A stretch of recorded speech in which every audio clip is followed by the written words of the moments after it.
BYD நிறுவனத்தினுடைய கார்களை வாங்குவதற்கு எதிர்பார்த்து கொண்டிருக்கின்றவர்களுக்கான முக்கியமான ஒரு செய்திதான் இந்த காணொளி. இதனை தவறவிட்டு விடாமல் எதிர்காலத்தில் கார் வாங்க இருக்கும் உங்களுடைய நண்பர்களுக்கு இதனை ஷேர் செய்யுங்கள்.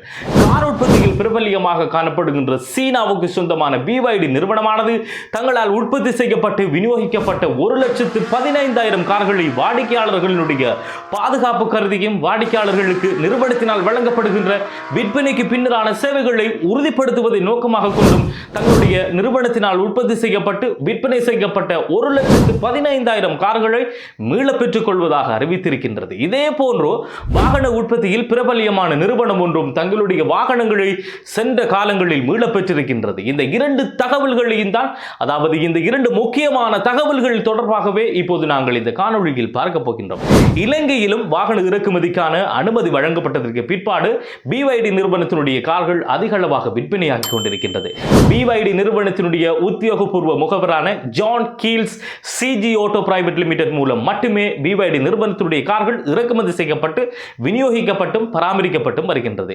இப்போது சமீபத்தில் BYD நிறுவனத்தினால் உற்பத்தி செய்யப்பட்டு விநியோகிக்கப்பட்ட BYD டேங்க் மற்றும் யுவான் ப்ரோ போன்ற வாகனங்களை தான் மீளப்பெறுவதாக அறிவித்திருக்கின்றது. இது வாடிக்கையாளர்களின் பாதுகாப்பு மற்றும் வாகனங்களின் தரநிலைகளை மிக உயர்ந்த நிலையில் பராமரிப்பதனை உறுதிப்படுத்துவதாக அமையும் என்று BYD நிறுவனத்தின் தரப்பில் இருந்து நம்பப்படுகின்றது. இப்போது இலங்கையில் விற்பனை செய்வதற்கு காணப்படுகின்ற BYD நிறுவனத்தினுடைய கார்களை அவர்களுடைய அனுமதி பெற்ற முகவரான John Keells CG auto private லிமிடெட்டினுடைய உத்தியோகபூர்வ இணையதளத்திற்கு சென்று பார்க்கின்ற போது அங்கே காணப்படுவது ஹைபிரிட் தொழில்நுட்பத்தை கொண்டு உற்பத்தி செய்யப்பட்டு 2,53,00,000 பெறுமதியான BYD shark 6 model pickup truck வாகனமும் கட்டிங் ஏஜ் டெக்னாலஜி மூலம் உருவாக்கப்பட்ட 1,62,70,000 பெறுமதியான 6 அமர்க்கைகளுடன் தயாரிக்கப்பட்ட BYD M6 வகையான கார், அதே கட்டிங் ஏஜ் டெக்னாலஜி மூலம் உருவாக்கப்பட்ட 1,07,25,000 பெறுமதியான BYD டால்பின் என்று கூறப்படுகின்ற காரும் 1,97,00,000 பெறுமதியான BYD சீல் என்று கூறப்படுகின்ற பார்ப்பதற்கு மிகவும் அழகான தோற்றத்தையும் சூப்பர் கார் வகையான செயற்திறனையும் கொண்ட காரும் 1,46,50,000 பெறுமதியான டிராகன் ஃபேஸ் டிசைனை கொண்டு BYD பிளேட் டெக்னாலஜி மூலம் உற்பத்தி செய்யப்பட்ட BYD Atto 3 மாடல் காரும் ஹைபிரிட் தொழில்நுட்பத்தோடு உற்பத்தி செய்யப்பட்ட SUV வகையான BYD Celion 5 என்று அழைக்கப்படுகின்ற கார் மற்றும் 2,17,00,000 பெறுமதியான கட்டிங் ஏஜ் டெக்னாலஜியினையும் ஹைபிரிட் டெக்னாலஜியினையும் கொண்டு உருவாக்கப்பட்ட BYD Celion 6 என்று அழைக்கப்படுகின்ற கார்களும் தான் அவர்களுடைய உத்தியோகபூர்வ தளத்தில் காணப்படுகின்றது. BYD நிறுவனத்தினால் மீளப்பெறுவதாக அறிவிக்கப்பட்ட டேங்க் மற்றும் யுவான் ப்ரோ போன்ற வாகனங்களை குறிப்பிட்ட அந்த இணையதளத்தில் காணவில்லை.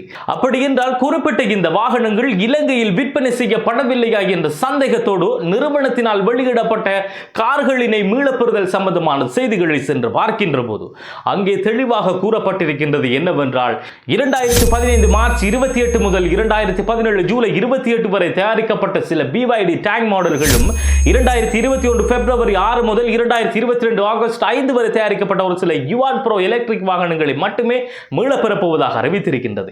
இந்த காலகட்டங்களில் உற்பத்தி செய்யப்பட்ட விநியோகிக்கப்பட்ட வாகனங்களில் எதுவும் இலங்கையில் விற்பனை செய்யப்படவில்லை என்பதையும் உறுதிப்படுத்தி இருக்கின்றது. ஆகவே மீளப்பெறப் போகின்ற கார் வகையில் எதுவுமே இலங்கையில் விற்பனையாகவில்லை என்பது இதன் மூலம் உறுதிப்படுத்தப்பட்டிருக்கின்றது. அப்படி என்றால் இலங்கையில் BYD கார் பாவனையாளர்கள் யாருமே இது தொடர்பாக அச்சங்கொள்ள தேவையில்லை. இது போன்றோ கார்களை மீளப்பெறுகின்ற சந்தர்ப்பம் BYD நிறுவனத்தினால் தான் செய்யப்படுகின்றதா அல்லது சென்ற காலங்களில் இது போன்று வேறு நிறுவனங்களும் செய்திருக்கின்றதா என்பதை பார்த்தால் 2014 ஏப்ரலில் ஹோண்டா நிறுவனமானது ஹோண்டா ஃபிட் மற்றும் வெசல் போன்ற 81,353 கார்களை ஸ்பீட் டுவல் கிளட்ச் டிரான்ஸ்மிஷன் பிரச்சனைக்காக மீளப்பெற்றிருந்தது. மீண்டும் 2016 ஏப்ரலில் அதே ஹோண்டா ஃபிட் மற்றும் வெசல் போன்ற 1,60,000 கார்களை எலக்ட்ரிக் கரண்ட் கண்ட்ரோல் மற்றும் பவர் ஸ்டீரிங் தொடர்பான பிரச்சனைகள் காரணமாக மீளப்பெறுதலை அறிவித்திருந்தது குறிப்பிடத்தக்கது. இவற்றை வைத்து பார்க்கின்ற போது கார் உற்பத்தியில் நடைபெற்ற ஏதாவது தவறுகளுக்காக வேண்டி கார்களினை மீளப்பெறுவதாக அறிவிப்பது என்பது ஏற்கனவே நடைபெற்ற ஒன்றாகவும் பெரிதாக யோசிக்கும் அளவுக்கு அங்கே ஒன்றுமில்லை என்பதையும் கூறிக்கொண்டு எதிர்காலத்தில் BYD போன்ற கார்களை வாங்குவதற்கு தயாராக இருப்பவர்களுக்கு வாழ்த்துக்களையும் தெரிவித்துக் கொண்டு மேலும் இது தொடர்பான தகவல்கள் ஏதும் கிடைக்கும் நம்பிக்கை பெற்றால் அதனை உடனுக்குடன் வழங்குவதற்கு நான் தயாராக இருப்பதால் என்னுடைய இந்த Facebook பக்கத்தினை ஃபாலோ செய்வதன் மூலமாகவும் ஹசன் கேலரி எனப்படுகின்ற யூடியூப் தளத்தினை சப்ஸ்கிரைப் பண்ணுவதன் மூலமாகவும் புதிய தகவல்களை உங்களால் அறிந்து கொள்ள முடியும் என்பதை கூறிக்கொண்டு இந்த காணொளியில் இருந்து விடைபெறுவது அப்துல் லத்தீப் ஹசன் நிஸ்ஃபி.